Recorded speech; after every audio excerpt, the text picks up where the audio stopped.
Hello yet again, internets. It's been almost 2 years since I posted on TinyGP.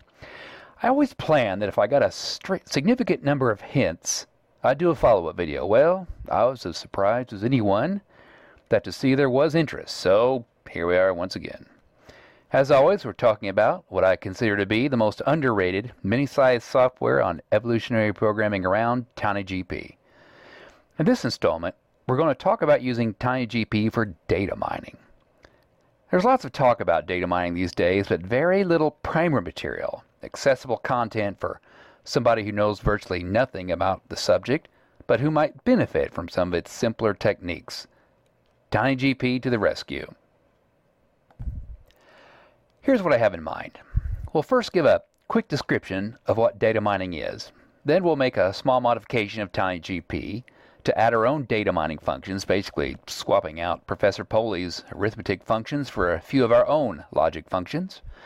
After that, we'll build a really simple problem.dat file with some obvious relations so we can see how to think about what TinyGP can do. Finally, when we have our intuitions down on how to think about a data mining problem, we'll build a more involved problem.dat file. To make things simple, we'll use a simple spreadsheet to observe and analyze our results. All right, let's get started. Here's our working definition of data mining. It's analyzing data for relationships that have not previously been discovered. In practice, it usually means examining large databases or other data sources in order to generate new information. Of course, we're not going to use a large database here, but we will have a data source, which will be our problem.dat file. And though we'll use two small files, the truth is TinyGP can handle a very large problem.dat file with a lot of data in it. You'll recall that we thought of TinyGP as a box with input values and target values. Earlier we spoke of getting an equation, but now we must rethink our requirements a bit.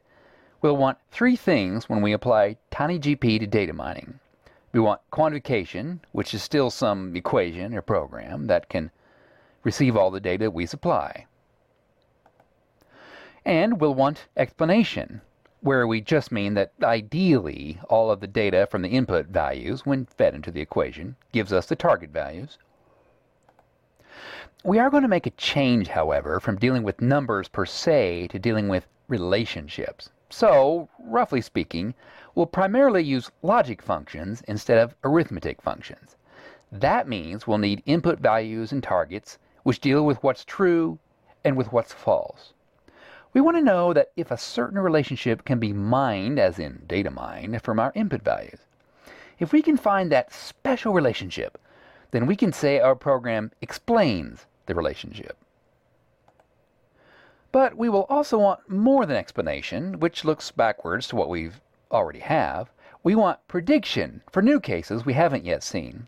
So, we can think of explanation as looking backward at what data we supplied for training, and prediction as looking forward to what data we might yet supply after we've trained our TinyGP model. Okay, we've talked abstractly about data mining, but before we can work with an example to really understand what's going on, we have to make a small modification of TinyGP to add the logic functions we spoke of a moment ago. Let's take a look at the code as it is and see what has to happen. There are 6 areas in TinyGP's code that all require some tinkering, but only 3 are significant. Let's bring the relevant code sections in now. Consider area number 1. As you can see, we have the 4 arithmetic functions: addition, subtraction, multiplication, and division, or more accurately, protected division. These are what we're going to change out. We'll get rid of add, sub, mul, and div, and replace them with our own logic functions. There will be 3 of them, by the way. Now consider area number 2, where we see what's meant by protected division. If the denominator gets uncomfortably close to 0, defined here as 0.001, then we just return the value of the original numerator of the fraction we're considering. All this to avoid the mathematical error of trying to divide by 0. Now this if-then code structure in the division area provides a hint of what we can do, because protected division is not really arithmetic arithmetic division, but a custom function by good old Professor Poli himself. It works great, which means we too can make some custom function work great. We'll come back to this in a little while.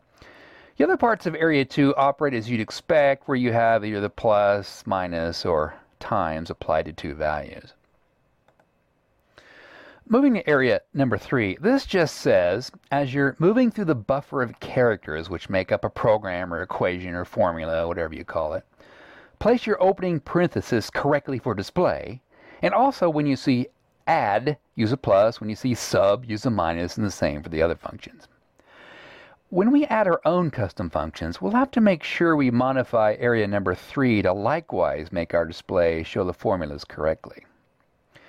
Areas number 4, 5, and 6 just handle where in a formula the program is looking for whatever reason in the parsing processes. So other than swapping out the labels for our own logic functions, we won't have to do anything else in these areas at all. First, let's do the modification for Area 1. Search through your copy of TinyGP and find the area where the code on the left resides. It should be right at the top of TinyGP. We'll use our three custom functions, IGT, ILT, and IEQ. These stand for is greater than, is less than, and is equal to respectively. And each will give us back either a 1 or a 0, which we'll interpret as representing a true or a false. We'll see how these act later when we're working with examples. So let's make our first modification as such, where IGT is the first function and IEQ is the last function. The first last fact is captured in TinyGP by the fsetStart and fsetEnd constants, as you see here. Next, we do the same kind of move for area number 2. Just as we saw with the protected division as a custom function, now we have written 3 custom functions for each of our IGT, ILT, and IEQ functions. Notice they all return either a 1 or a 0, meaning true or false. The code on the left should be replaced by the code on the right.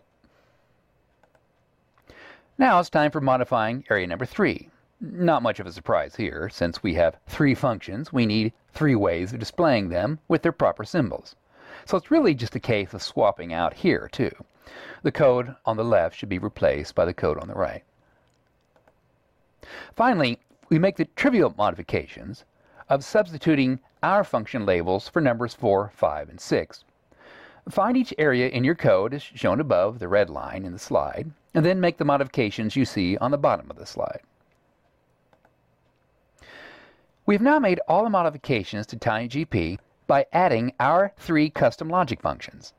Now we'll build a very obvious toy example by first building our problem.dat file and running TinyGP using that file. Here then is our problem.dat file, the one that TinyGP uses to match the input values with their respective target values. As always, the header of the file tells us what we need to know about it. Here it declares we have 2 input columns, so 86 and 23 would be the first 2 input values of the input columns, and a 1 would be the first target value for the first case. Next, we see that there will be 100 constant values loaded into the program to use for genetic evolution, and each of those shall be no less than 1 and no greater than 100. Finally, we have a total number of 65 training cases, where the last line containing 1, 14, and 0 is the 65th case. Right away, we can see the obvious relationship. In the first line, we see that input values 86 and 23 have it, since the target values says 1 for true. And in the second line, we see that input values 7 and 95 do not have it, that is, have the relationship, since the target value says 0 for false. Other values follow the same pattern. What is the relationship? Well, there are a couple of ways of setting it. Either x1 is greater than x2 or x2 is less than x1. They're logically equivalent. It's obvious to us, but TinyGP has to evolve a program to show this, and it will do so by learning from what the target value indicates about the 2 input values on its respective line. As we've seen in an earlier video, when TinyGP is run, it gives us a review of the opening parameters. A seed equal -1 means it's using the system clock to generate its random numbers. And it will limit initial generation of programs to 10,000 characters and have population size of 100,000 each generation for revolving programs of not more than 5 nodes deep in a tree. Other parameters are as indicated. After this, we see the best programs rolling out each generation, starting with generation 0, which has an equation with fitness of 10.0. But in generation 1, we see a program with fitness 1.0, which is much better. Finally, we see that the, albeit obvious, relationship is found on generation 3, which is just what we want, a fitness value of 0, and where the problem is identified as solved. Now, you're probably wondering what all the number constants are doing in the equations. Well, they're actually used to construct true and false values, which in combination with our variable values, our x values, gives a complex logic equation. So this is where we shift our thinking from arithmetic to logic, since the numbers can be used not just as limits, but also as ways of generating true and false subformulas within the equation. Let's pause and take a look at this magic number stuff. In the first line, we have 40.235 whatever is less than 10.6 whatever. Now, is that true or false? Well, it's false that 40.2 is less than 10.6. So, since it's false, we can treat that quantity as a 0, which you recall means false. In the next line, we see 61.1 is greater than 23.4. That's true, and we treat that, parenthetical, as a 1. In the third line, we have is 20.6 equal to 26.9? No, that's false, so we give that a 0. And in the final line, we have a 26.9 is equal to 26.9. That's true, so that's equal to a 1. Now, if you look at the example derivation, you have a 20.623 is equal to a 26.96. Okay, that first set of parentheses, that's going to be a false. You can see right below it, then we have a 0 for it. And then we have equal, open parenthesis, 26.9 equal 26.9. That's going to be true, so we put a 1 there. And so the whole thing in the next line is 0 equals 1 is less than x1. And so what about 0 equals 1? Well, that's false, so we make that a 0. And so in the end, we end up with that slightly complex numerical equation in the first line of our example being equivalent to false, or 0 is less than x1. Well, is 0 less than x1? Well, it depends on what x1 is. If x1 is a 99, it's certainly true. If x1 is a -6, it's going to be false. But what we want to see in this example is how it is we move from numbers in a relationship to true and false, and that's really what our fitness is keying on. So that's how the constants are being used to generate logical values in TinyGP's program, and how we're able to use TinyGP to do data mining.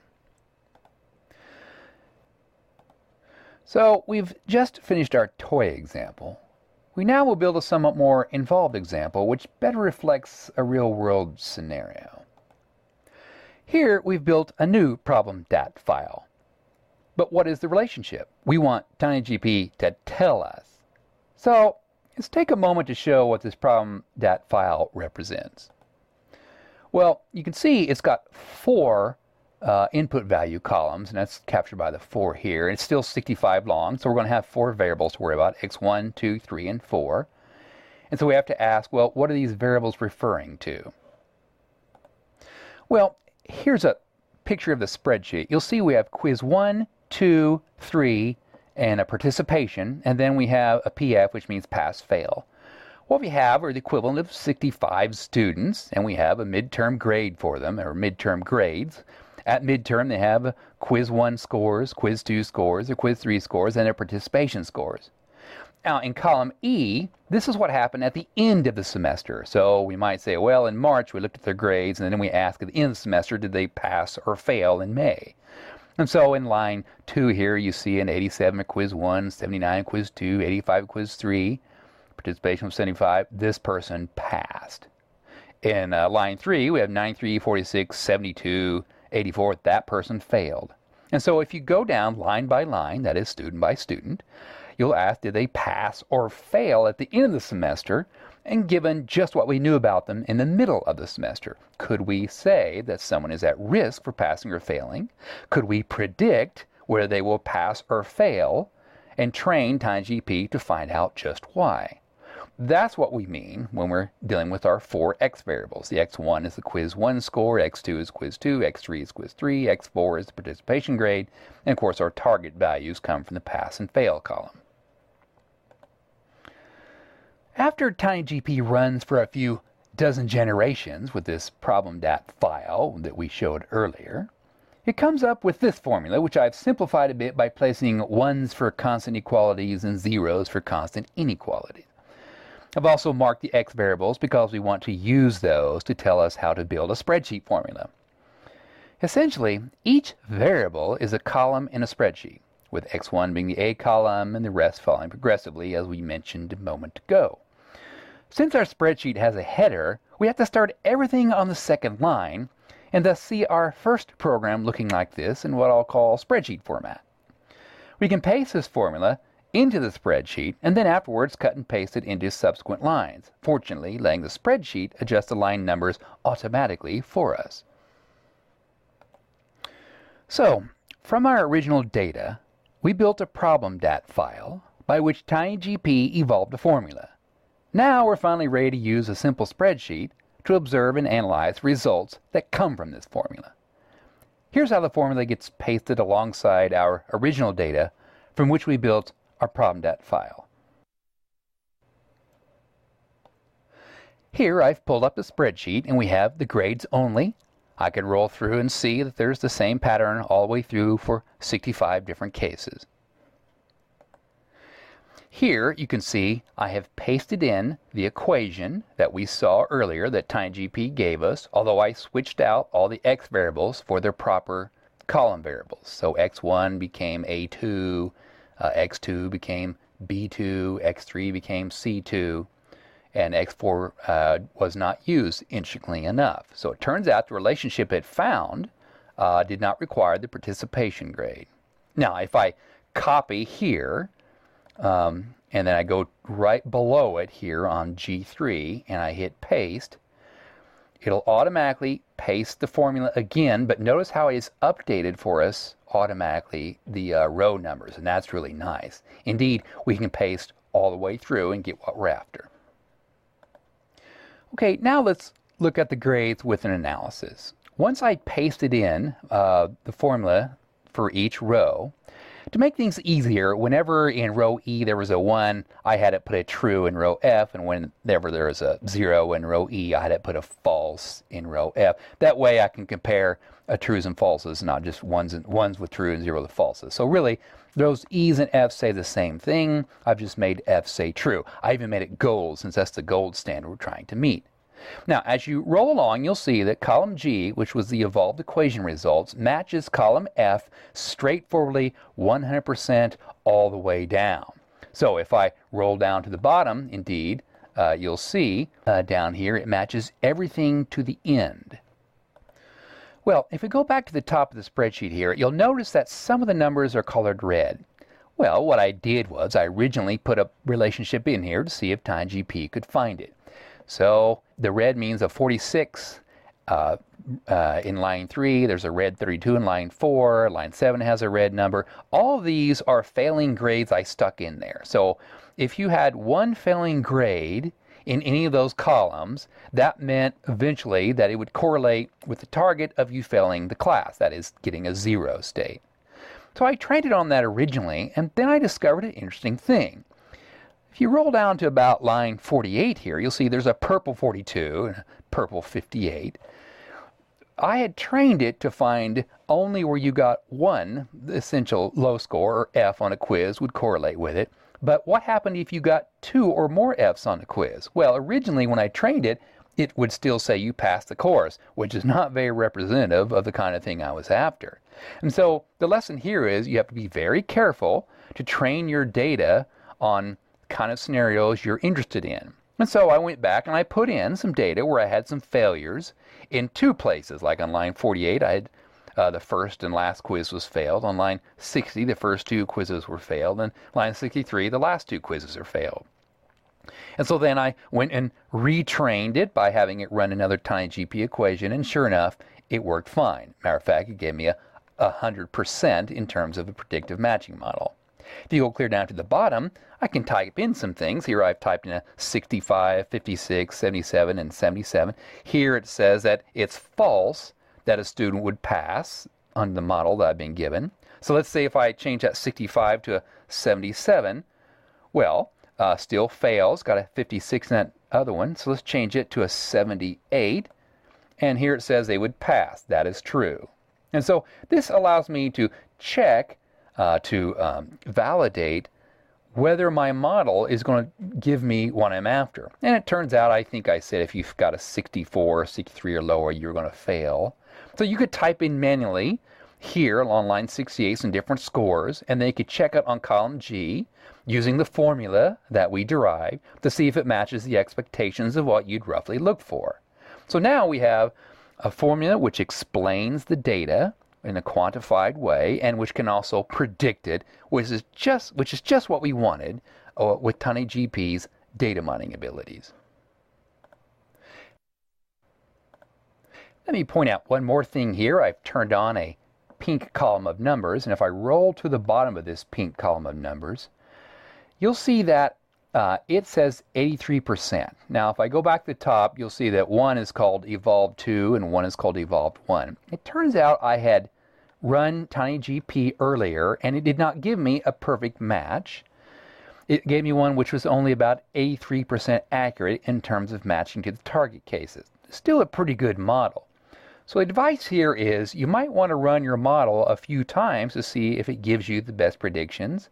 Then check it with a validation equation like the pink one I did at the bottom. And you might be able to see where it went wrong. This showed me, it turns out, this alternative equation showed me that although it could pick out quizzes that got failed once, it wouldn't pick them out twice or even 3 times.